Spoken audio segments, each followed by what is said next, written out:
तू जितना खर्चा करेबू हम उतना खर्चा करब। ओकरा खातिर हम भागल ना होई। आ जदी हमरा के छोड़ के गइलू तो बुझ लीह हम संतोष पागल नहीं। मुझे ज्यादा तुझे नहीं उड़न बाज बुझ ली हम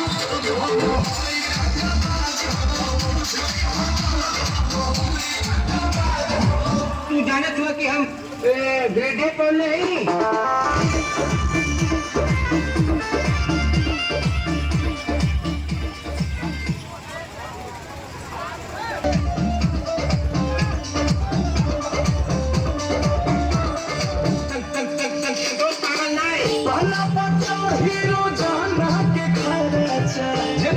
हमसे करही बेरे तोरा से बेसी हम ले ले बानी शिक्षा पीछा छोड़ा नहीं पड़ी बेरे।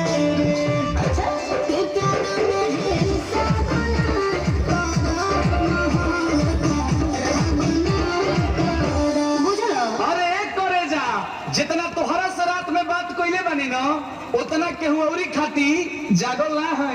लेकिन जदी तू हमार दिल तुरलू तब बुझ लीह हम संतोष पागल नहीं। बंद बुझे ज्यादा तू चिरोई उड़न बाज हो तो बुझ ली हम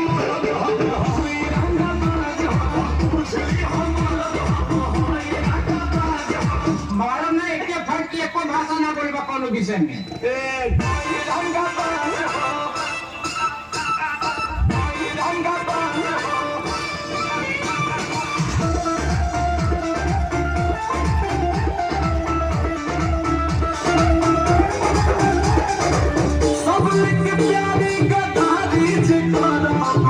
अंकुश के देखो महादानी हो मन पुन बात तू पहले आते लभ में हो जाला